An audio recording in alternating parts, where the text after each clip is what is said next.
Allah Bapa di surga, bersyukur kepada Kau telah melihat kami, memanjatkan doa-doa syukur kami, puji sembah kami, bahkan memperbaharui ikrar yang rumah kami.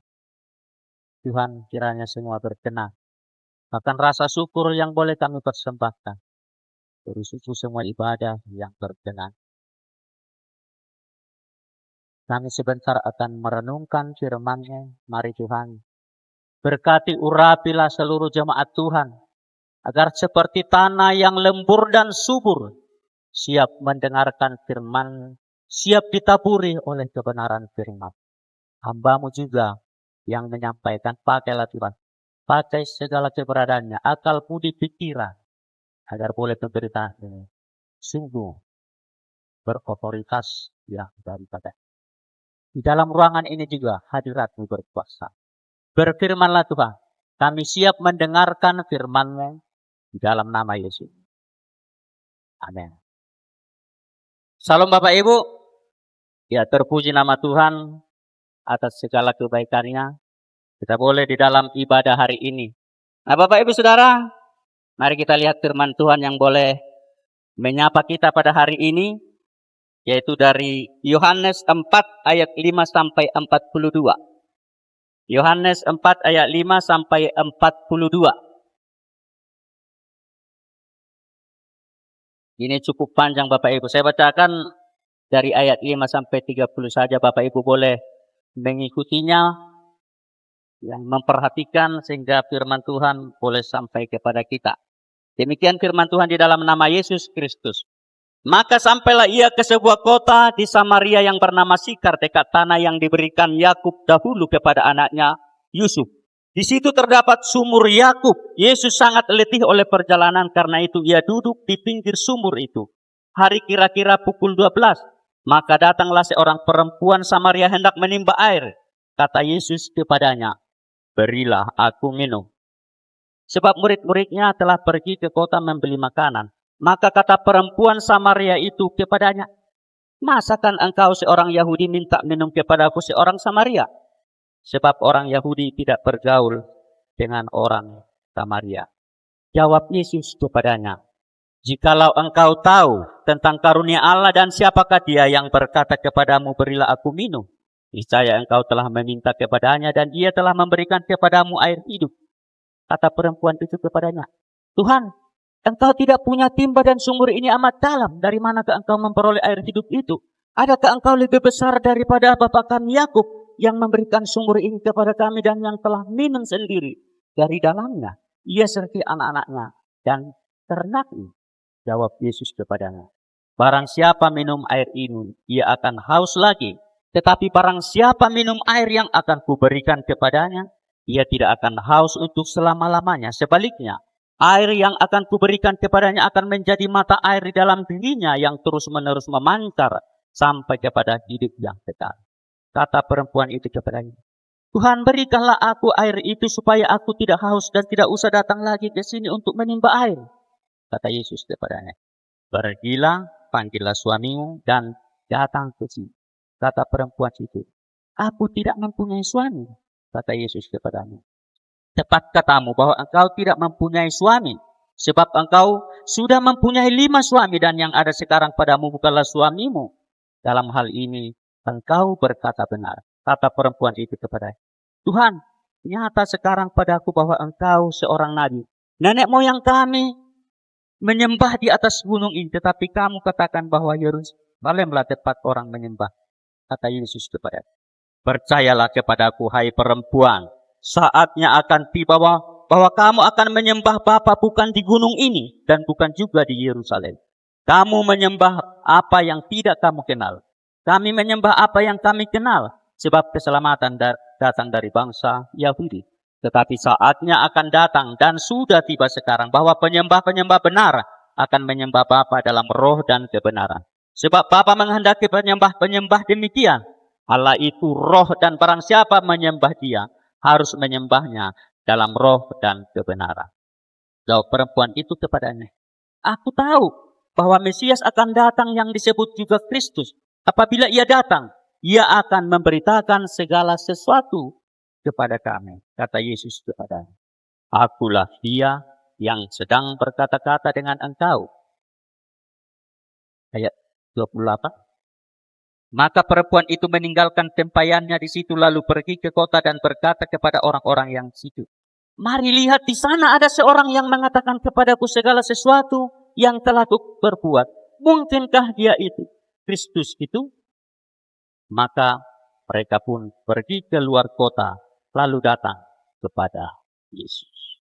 Sampai demikian firman Tuhan. Nah, Bapak Ibu Saudara-saudara, dari firman Tuhan ini kita melihat Yesus menyatakan diri kepada perempuan Samaria di sumur Yakub bahwa dialah sumber air hidup dan Kristus yang disebut juga Mesias. Dan ia mengatakan kepada perempuan itu bahwa mulai saat itu penyembah-penyembah benar akan menyembah Allah dalam roh dan kebenaran. Dan perempuan itu akhirnya apa? Mengalami pertemuan yang luar biasa yang mengubahkan hidupnya menjadi saksi. Nah, Bapak Ibu Saudara-saudara, sebagaimana resop kita memberikan tema kepada kita hari ini, air yang sejati. Tapi saya tambahkan juga ya, pertemuan yang mengubahkan. Karena Bapak Ibu Saudara-saudara juga ketika bertemu Tuhan tidak sama seperti yang dulu lagi, tetapi diubah. Amin Bapak Ibu. Nah, Bapak Ibu Saudara, inilah sebuah pertemuan sang sumber air kehidupan yang kehausan dengan seorang perempuan yang mencari air di sebuah sumur. Sumur itu tentu sangat historis bagi orang-orang Samaria. Nah, dalam perjumpaan antara Yesus dan perempuan Samaria ini, entah bagaimana dunia telah memperlakukan dia selama ini sebagai perempuan yang begitu boleh dikatakan di tengah-tengah masyarakat sudah sangat binatang. Namun Yesus melihat dan ada potensi seorang misionaris yang dapat diwujudkan melalui perempuan itu.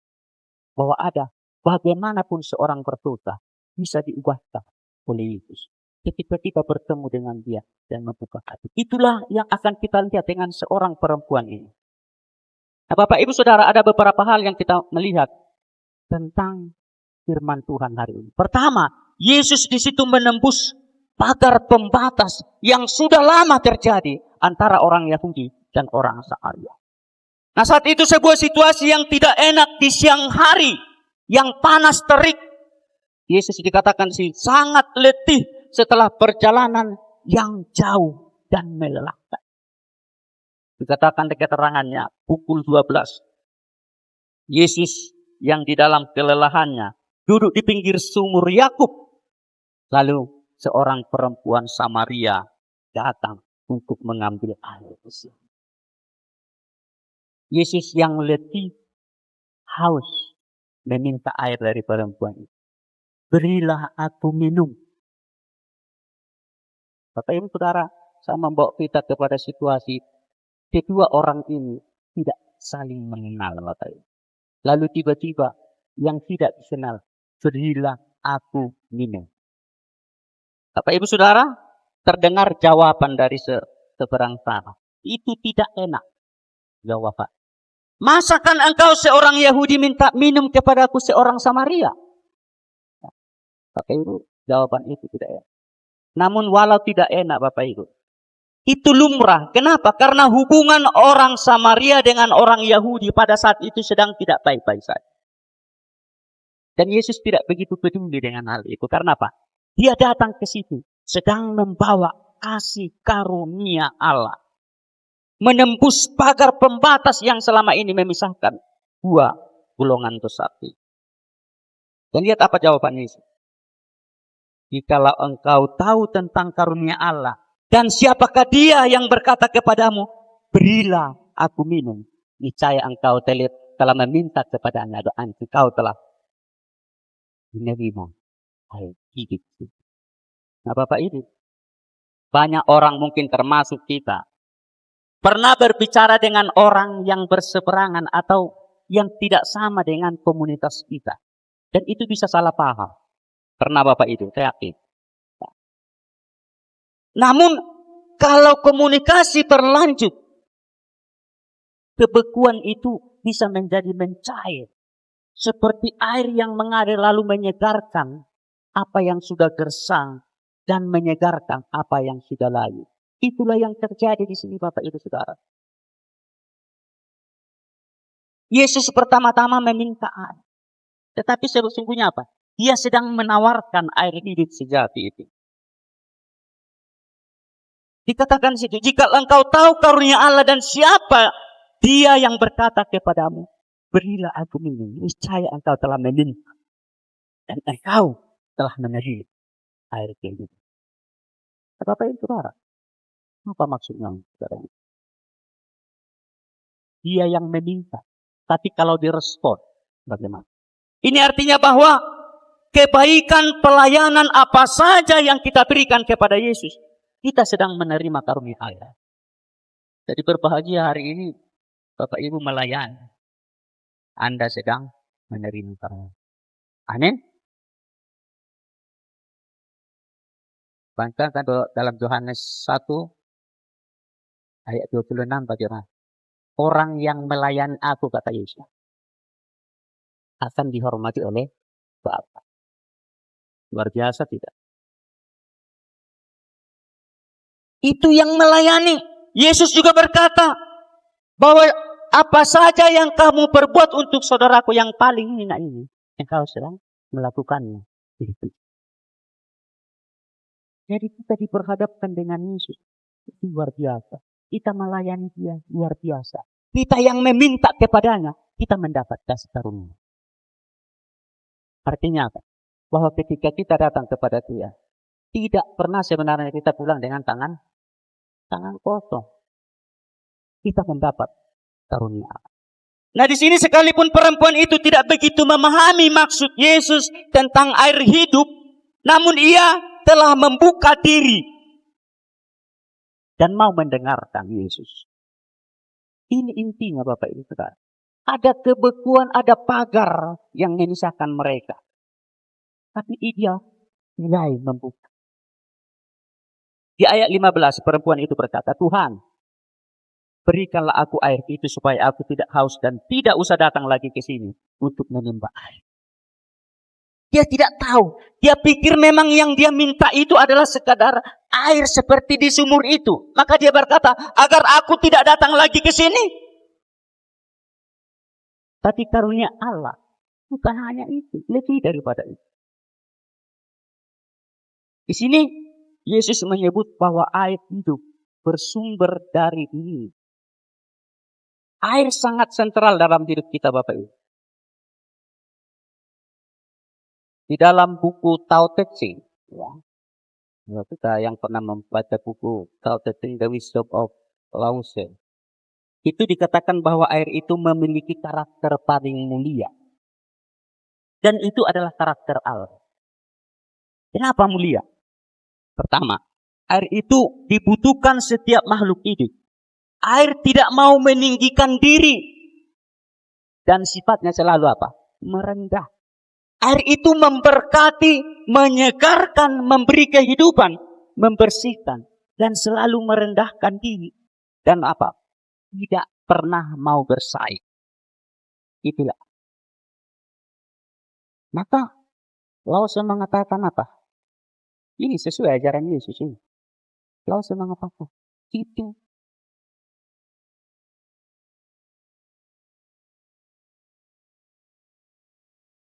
nah saat merendahkan diri kehidupan berlangsung karenanya.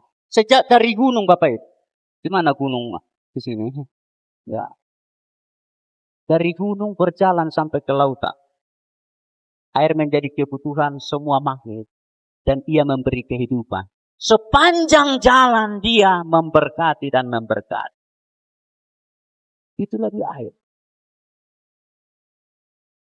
Dan saat merendahkan diri air berkumpul di lautan. Di dalamnya segala makhluk hidup bergantung. Dan manusia apa? Menikmati keagungan Allah di dalamnya.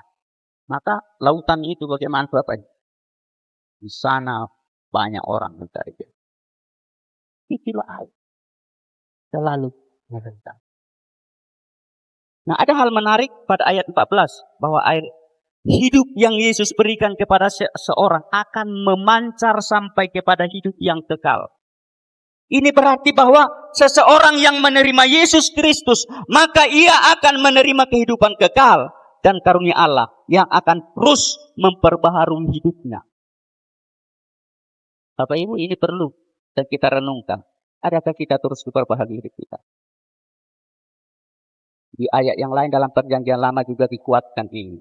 Di dalam Yehezkiel 36 ayat 25-26 dikatakan begini. Aku akan mencurahkan kepadamu air yang jernih yang akan mentahirkan kamu dari segala kenajisanmu. Dan dari segala berhala-berhalamu aku akan mentahirkan kamu. Dan kamu akan kuberikan hati yang baru dan roh yang baru. Mari selidiki hati kita. Adakah masih hati yang lama, roh yang lama? Ya kan? Ini penting Bapak Ibu. Ini harus suatu perubahan. Jadi menerima air hidup, air sejati dari Yesus. Maka seseorang yang percaya akan mengalami perubahan hidup secara total. Kalau minggu lalu Yesus mengatakan kepada Nikodemus, apa itu? Kamu harus dilahirkan kembali. Maka kelak juga apa? Kalau kita baca juga di kitab Wahyu, Yesus menawarkan, itu anak domba dikatakan. Anak domba menawarkan apa? Air kehidupan kepada setiap orang yang percaya untuk memperoleh hidup. Betapa mulia air yang dimah. Itu masih air yang dipahami oleh si perempuan itu. Tetapi air sejati yang Yesus maksud berbeda. Itulah kehidupan kita untuk bisa kepada kehidupan yang kekal. Dan itulah yang Yesus tawarkan kepada Bapak Ibu dan kepada saya. Kepada setiap orang yang percaya. Nah, sebagaimana bahwa Yesus tidak datang ke suatu tempat tanpa tujuan. Maka di sini apa? Kita melihat bahwa perbincangan dengan perempuan, ia pakai sebagai jalan untuk menuntun wanita ini kepada tujuan. Mengubahkan dia dan akan memakainya. Nah, sekarang untuk menerima air hidup darinya, Yesus ada memberikan sesuatu. Pergilah panggillah suamimu dan datang ke sini.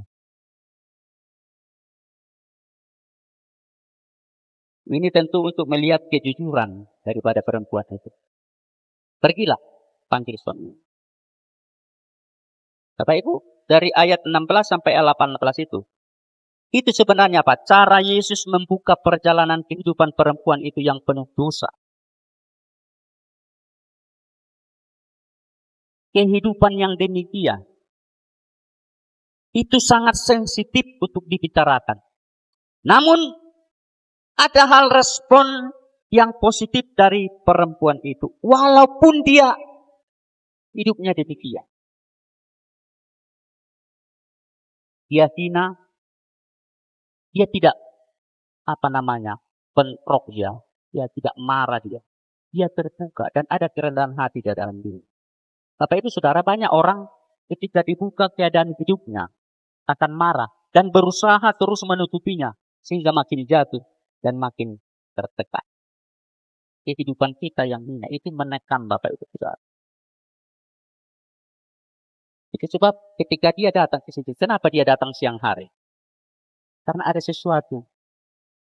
Malu dia kepada orang banyak. Kalau pagi hari, banyak orang perempuan datang. Maka dia mencoba datang. Nah, si perempuan ini merespon dengan baik, rendah hati, lalu berkata, ketika dia diselidiki, dengan cara yang halus itu dia berkata, Tuhan nyata sekarang pada aku bahwa engkau seorang nabi. Ini perlu, hendak kita Bapak Ibu rendah hati ketika firman Tuhan menegur keperdosan kita. Dan perlu kita bertobat. Ya.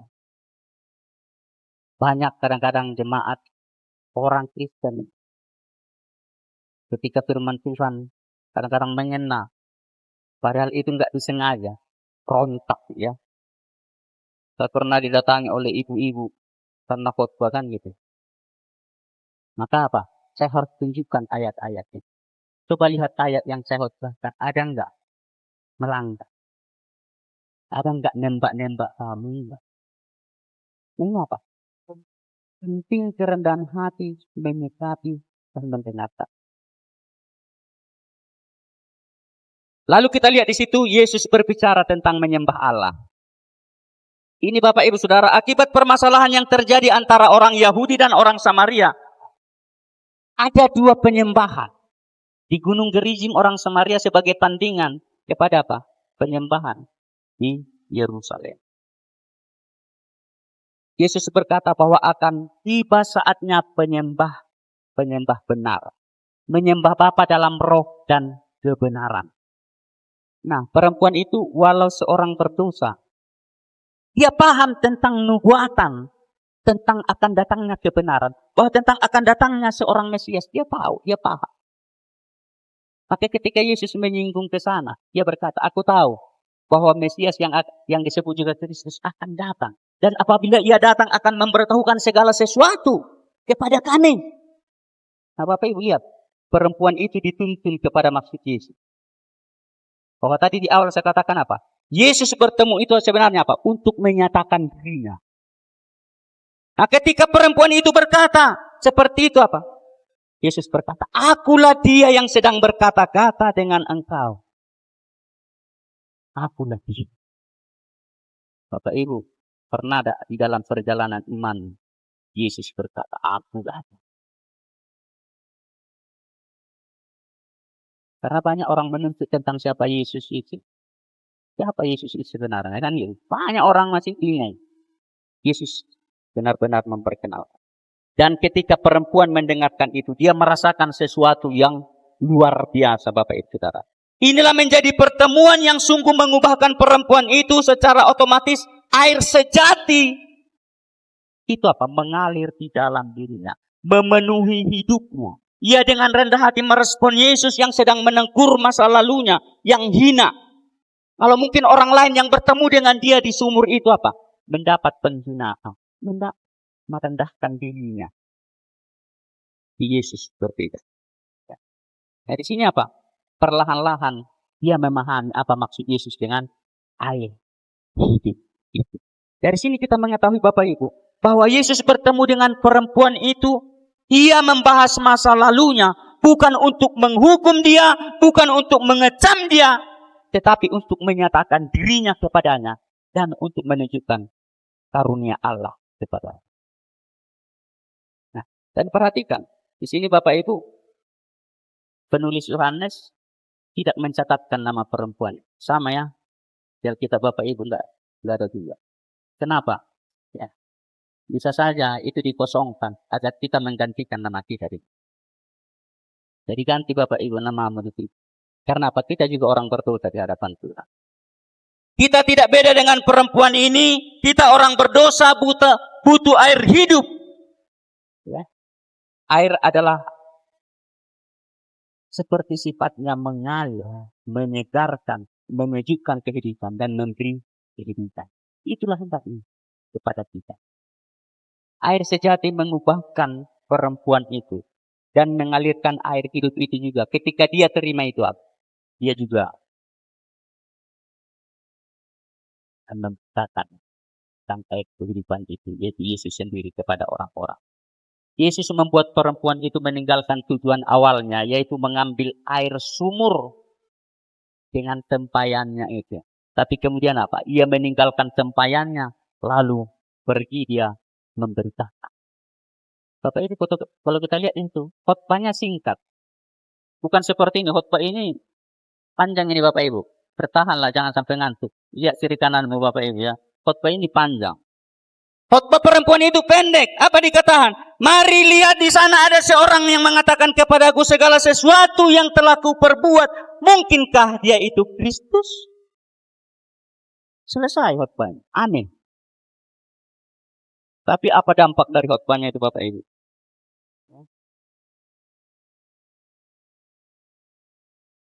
Tapi itu kenapa begitu?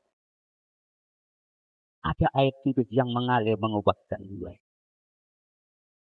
Sebuah pertemuan yang singkat tapi mengubahkan perempuan itu. Perempuan itu juga berhasil membawa dampak bagi orang banyak yang ikut yang sudah ditemui. Kepada kita juga Bapak Ibu, hendaknya tugas kita juga seperti perempuan ini. Kita menerima air hidup dari Yesus. Kita juga menyampaikan itu kepada orang lain. Ada sebuah kisah begini. Mungkin cerita ini, nah ini cerita populer ini. Boleh jadi sudah Bapak Ibu dengar. Tapi tidak salah untuk mengingatkan kita agar kita juga seperti cerita ini dan seperti perempuan itu. Seorang pendeta muda di akhir pekan ingin melayani di daerah pinggir kota. Ketika di lampu merah, dia membuka jendela mobilnya. Lalu maaf kata Bapak Ibu, ada perempuan ya kupu-kupu malam lah. Sudah mulai senja kan. Menggoda dia. Om, nah, pendeta ini apa? Buka langsung pintu mobilnya. Masuk. Wah senang. Kemana kita Om? Senang saja. Aku akan membawamu ke suatu tempat. Wah, ketika menelusuri kota itu Bapak itu. Hotel yang biasa perempuan itu dibawa oleh lelaki pelang. Lewat satu demi satu. Mulai dia gelisah. Om, kita kemana? Udah berlewatan masalahnya. Ya. Tenang saja. Aku akan membawamu ke suatu tempat dan engkau akan merasakan suatu kebahagiaan yang luar biasa. Kata pendeta ini. Wah, makin lewat. Akhirnya lewatlah kota. Masuklah mulai kepada jalan yang setidak. Makin takut perempuan. Om, kemana kita ini? Udah tenang saja, aku ini orang baik. Lihat nanti, kamu akan merasakan sesuatu yang luar biasa. Dan sampailah berjalan ke desa-desa. Sampailah di sebuah gereja di desa. Sudah berbaris di situ jemaat, ibu-ibu, bapak-bapak, jemaat semua berbaris. Ketika mereka timbul, pendeta ini membuka pintu, turunlah seorang wanita. Dalam hati jemaat apa? Wah, mungkin istrinya apa bicaranya? Mulailah. Lalu disambutlah Bapak Ibu. Disalam, dicium tangan pendeta. Juga perempuan itu diperlakukan. Disalam, dicium. Lalu ada ibu itu memeluk. Bapak Ibu Saudara, langsung ada perasaan berbeda dirasa oleh perempuan itu.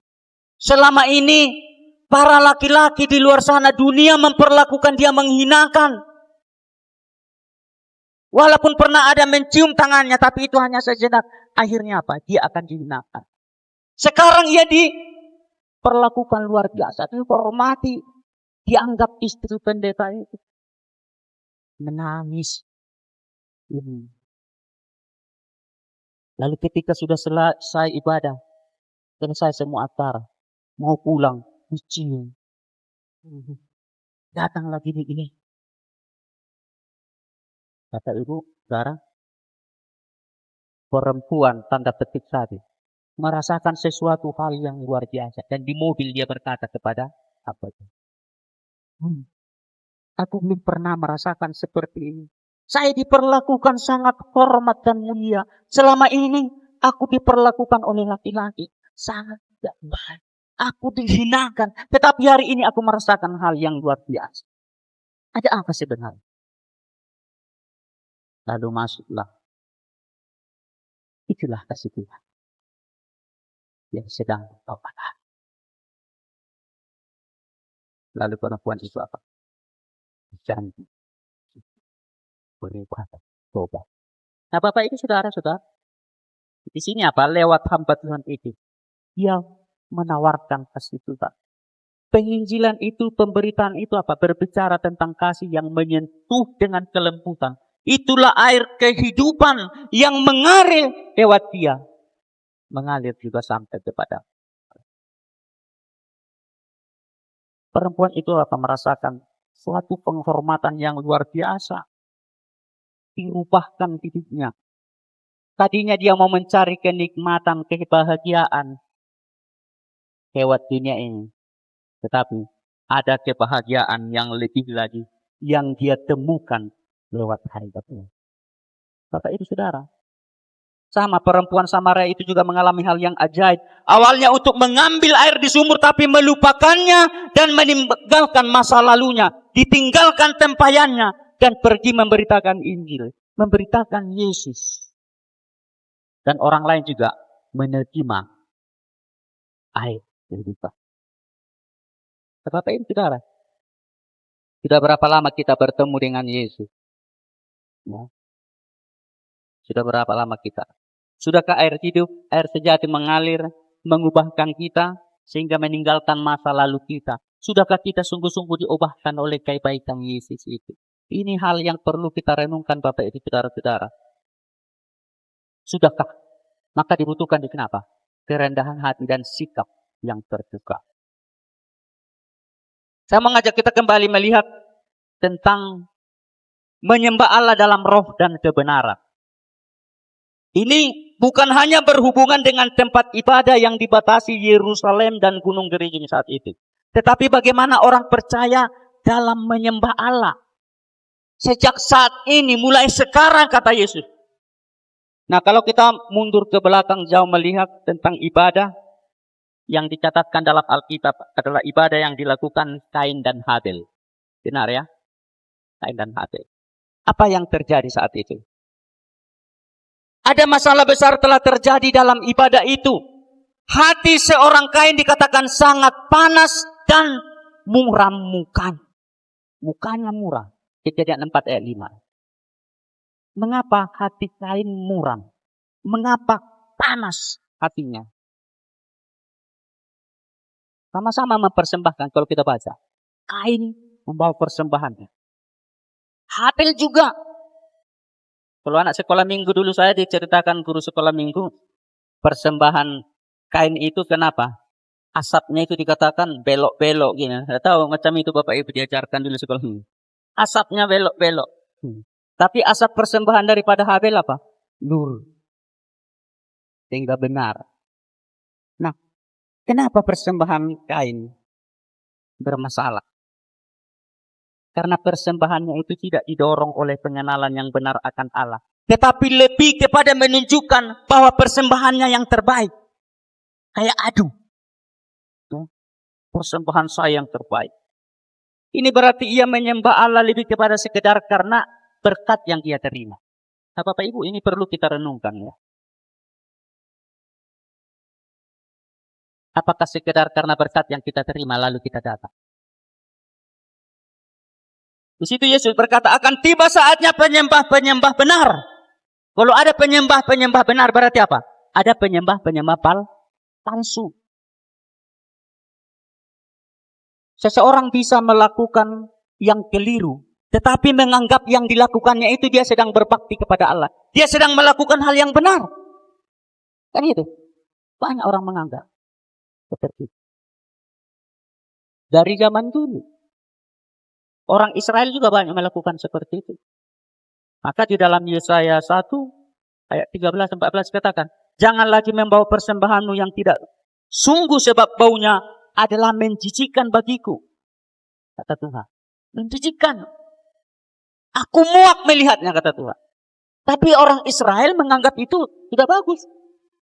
Nah mengapa bisa demikian? Datang beribadah dengan persembahan terlihat baik, tapi hati pikiran dan sikap tidak baik. Kalau kita Bapak Ibu bagaimana? Bagaimana persiapan Bapak Ibu untuk ibadah hari ini? Dipersiapkankah? Ya. Perlu persiapan Bapak Ibu Saudara. Bahkan itu sebab kita gereja-gereja kan harus bersiapkan diri. Kalau di sini kita dengar hari Kamis ya, sermon, hanya hari Jumat. Persiapkan diri, mendoakan. Namun Bapak Ibu hari ini, bagaimana persiapannya? Ya kan? Penting. Tahun ini masa berpuasa kita Kristen puasa Lent ya sama dengan tetangga kita. Bagi yang berpuasa hari ini tidak berpuasa kita kan. Tapi besok sambung lagi.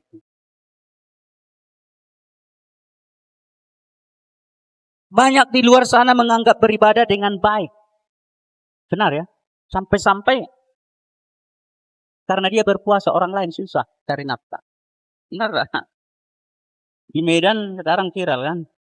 Mereka berpuasa menganggap melakukan sesuatu yang benar. Dilarang berjualan. Sidak. Viral itu sekarang kan.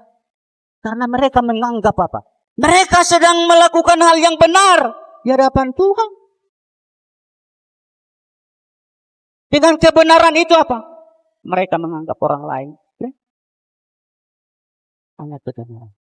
Banyak Bapak Ibu Saudara. Saya pernah merasakan ini di Aceh. Saya 2 tahun pelayanan di sana. Bapak Ibu kalau lagi puasa sekarang, jangan coba-coba terlihat di jalan itu sedang makan atau apa.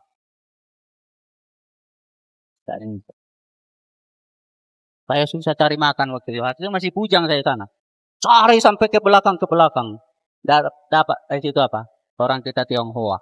Enggak ada di sana. Harus tutup pintunya. Pintunya terbuka sedikit. Bayangkan. Di dalam banyak juga orang yang tidak puasa. Orang-orang mereka juga. Tapi enggak boleh. Itu sangat ketat di sana. Bapak Ibu yang pernah masa puasa ke Aceh, harus persiapkan diri dengan baik. Saya sudah merasakan itu. Ini apa? Banyak orang penyembah palsu. Merasa diri sudah melakukan yang benar. Umat Israel juga merasa beribadah menyembah dengan benar. Tetapi dikatakan Allah muak, aku muak, kata Tuhan. Ada juga umat merasa menyembah Allah ke arah tertentu seakan-akan Tuhan hanya bisa disembah dari posisi itu saja. Tapi Yesus berkata enggak. Kamu bukan lagi di gunung ini, bukan juga di Yerusalem. Nah, itu kata Yesus. Nah, Bapak Ibu Saudara, menyembah di dalam roh dan kebenaran adalah apa? Penyembahan yang bersumber dari hati yang digerakkan oleh Roh Kudus dan berlandaskan pada pengenalan kita akan Allah di dalam diri Yesus Kristus. Sebenarnya Yesus sedang berkata, penyembah yang benar itu apa? Jadi penyembahan yang benar di sini adalah menyembah Allah melalui Yesus Kristus sebagai satu-satunya pengantara antara Allah dan manusia. Maka ketika Yesus berkata, akulah jalan kebenaran dan hidup, itu bukan hanya berbicara tentang kita menuju surga. Tetapi selama kita juga di dunia ini melakukan penyembahan, pujian itu benar di hadapan Dia, hidup di hadapan Dia. Dan menuju kepada tempat yang tepat. Aku jalan kebenaran. Di dalam 1 Timotius 2 ayat 5 juga dikatakan. Karena Allah itu Esa dan Esa pula Dia yang menjadi pengantara antara Allah dan manusia. Yaitu manusia Kristus Yesus. Maka di dalam Dia kita sembah. Maka kita sering berdoa. Bapa kami yang di surga, yang kami puji sembah di dalam nama Yesus. Nah, maka akhirnya Bapak Ibu, dari firman Tuhan ini hari ini, Tuhan Yesus menyapa kita, menyapa Bapak Ibu saudara-saudara. Tuhan Yesus menawarkan air hidup sejati. Bagaimana itu? Yesus berkata tadi, bahkan ketika aku meminta, apa itu? Engkau sedang meminta kepada engkau menerima. Air sejati itu apa? Itu juga. Dia menawarkan kehidupan. Yesus sedang apa? Kalau ibaratnya itu, kue itu ada sudah diletakkan di meja. Maukah Bapak Ibu mengambil? Ini itu. Tidak susah Bapak Ibu. Perempuan itu, kita lihat ada masalah di dalam hidupnya ketika datang mencari air sumur pada siang hari. Dia malu. Dia orang berdosa. Ada hal membuat kita sebenarnya menjadi bermasalah dalam hidup ini. Keberdosaan kita itu menekan kita. Maka dibutuhkan apa? Kerendahan hati dan keterbukaan. Kita perlu mengakui dosa dan kesalahan kita di hadapan Tuhan. Di situ di dalam sumur itu, kita lihat Yesus apa? Sedang menilik itu. Ketika Yesus berkata panggil suami ini, itu sedang apa? Menilik dia secara halus. Maka dia kata, aku tidak punya suami. Sehingga terbongkar semua kan. Namun ketika terbongkar dia apa? Rendah hati mengakui semua. Nah, bertemu dengan Yesus, ia dengan rendah hati mengakui masa lalunya. Ia akhirnya menerima ayat itu yang mengubahkannya, yang memulihkannya. Perlu. Jadi di sini Bapak Ibu, perlu itu kerendahan hati agar kita dipilih. Karena apa? Dosa itu membuat kita tinggi hati, merasa rasa-rasanya kita nggak butuh dia. Dia menutup khotbah ini. Ini ada sebuah cerita. Cerita yang lama juga ini Bapak Ibu. Suatu hari ada seorang anak kecil. Katakanlah namanya Odong. Gak ada nama Odong di sini ya. Saya harus ngambil nama Odong ini. Kalau nama-nama yang umum biasanya kadang-kadang ada ketemu. Jadi Odong ini membuat ketapel. Ketapel, tahu ketapel ya?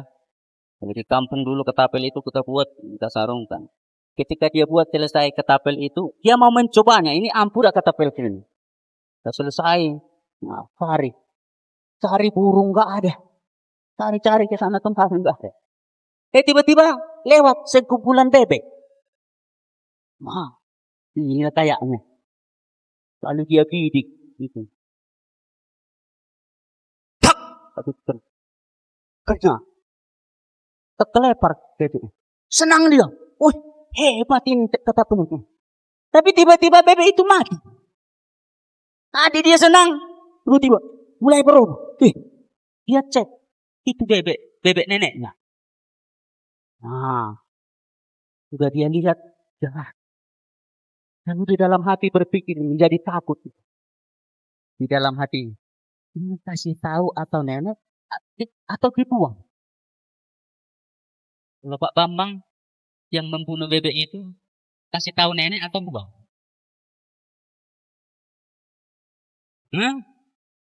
Saya dulu di kampung pernah gitu.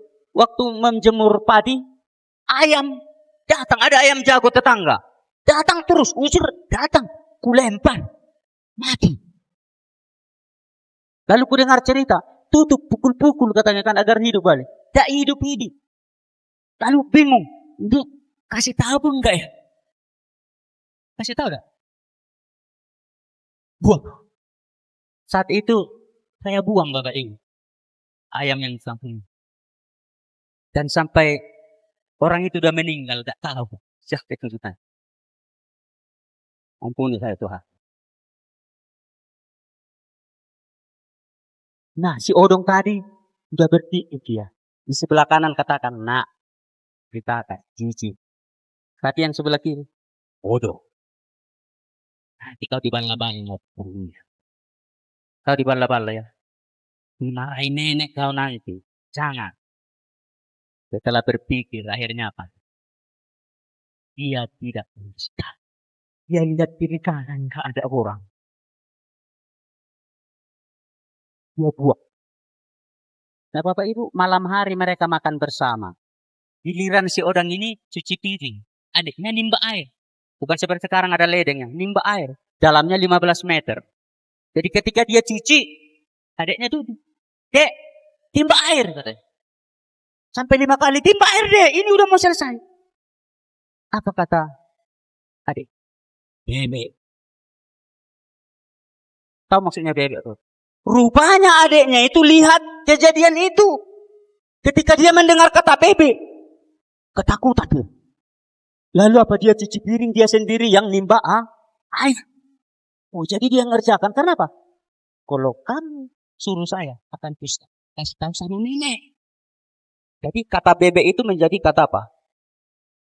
Kata kunci yang sangat hebat. Besoknya mereka ke sekolah. Dikasih mamaknya jajan. Datang adiknya ambil. Jangan. Itu jajanku. Bebek. Pulang sekolah, adiknya sapu halaman, dia sapu rumah. Dek, sapu halaman. Sampai berkali-kali sapu halaman. Datang adiknya Pak. Bebek. Jadi bebek itu selama 3 minggu Bapak Ibu berhasil menekan si Odong. Pada suatu malam dia terpukul. Ini enggak benar. Masa saya disiksa gara-gara ini? Maka ada suara kepada dia. Nah, kamu harus berani jujur. Datang kepada nenek. Akui kesalahan, minta ampun sana. Wah, dari situ apa? Besoknya dengan keberanian yang luar biasa. Gak gampang jujur ya, benar gak? Dibutuhkan keberanian. Besoknya neneknya itu sedang apa? Menyulam. Lalu dia datang. Biasalah, kalau datang itu kan neneknya sedang apa? Nek, nek,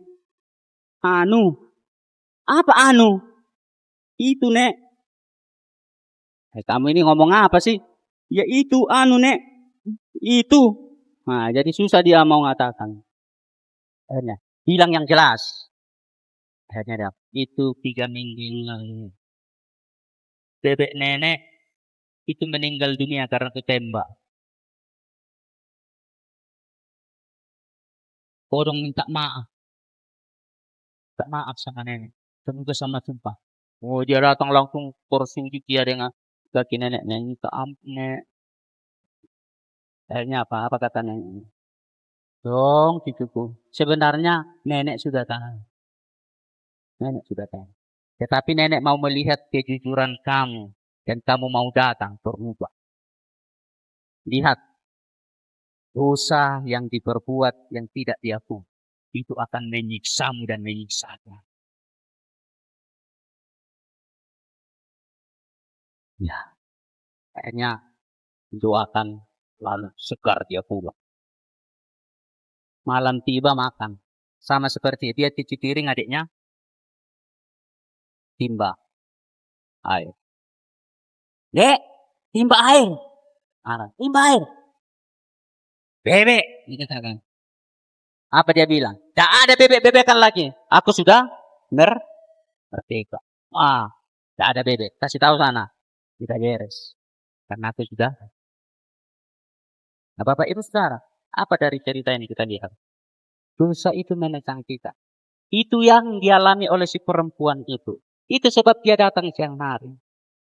Agar orang tidak tahu. Tapi sejak saat itu lihat apa yang terjadi dengan dia. Ketika dia bertemu Yesus, menerima air kehidupan itu. Dia berlari meninggalkan tempayannya. Pergi ke kota. Lalu berkhotbah memberitakan ini. Apa dikatakan situ? Banyak orang. Bahkan Yesus diminta apa? Untuk menginap di situ. Wah, ya, gemparnya oleh perempuan yang hina ini. Ketika bertemu dengan Yesus, dia menjadi luar biasa. Menjadi penginjil yang luar biasa. Mau Bapak Ibu seperti itu? Amin. Mari kita bayangkan dengan sebanyak ini kita menceritakan itu. Berapa lebih ganda? Satu-satu saja. Ulang ini berapa orang? Ya kita menerima. Maka terima air kehidupan. Terima Yesus. Datang dengan jujur akui keberdosaanmu. Dan juga pulang nanti dari tempat ini. Jadilah pemberita ini. Beritakan itu. Yesus bukan hanya untuk Yahudi, bukan untuk Samaria, tapi untuk segala bangsa. Dan di dalam semua itu, selama kita di sini, marilah menyembah Allah, menyembah Tuhan dengan cara yang benar. Yang berpuasa, masih tinggal waktu kita masih lebih lama berpuasa dari teman-teman kita. Mari kita berpuasa sebagai ibadah bagi kita. Beribadah. Menyembahlah dengan benar di dalam nama Yesus. Karena hanya di dalam Dia. Air yang sejati dari Yesus yang memberi hidup kekal hendaknya terus memancar dalam hidup kita. Dan biarlah itu memancar kepada orang lain melalui kita. Dan hari ini, biarlah kita sungguh-sungguh benar-benar dan pulang dari tempat ini. Kita. Amin. Terpuji nama Tuhan. Mari kita berdoa. Allah Bapa di surga, terpuji namamu. Firman-Mu telah berlalu. Namun, biarlah Roh Kudus terus menggemakan itu di dalam hidup kami. Sehingga kami pulang dari tempat ini menjadi saksi-saksi Kristus. Air kehidupan yang kami boleh terima menggelora, menyedihkan, menyegarkan kami, sehingga kami benar-benar menjadi orang yang berubah. Tuhan memberkati seluruh jemaat-Mu yang sudah hadir tadi.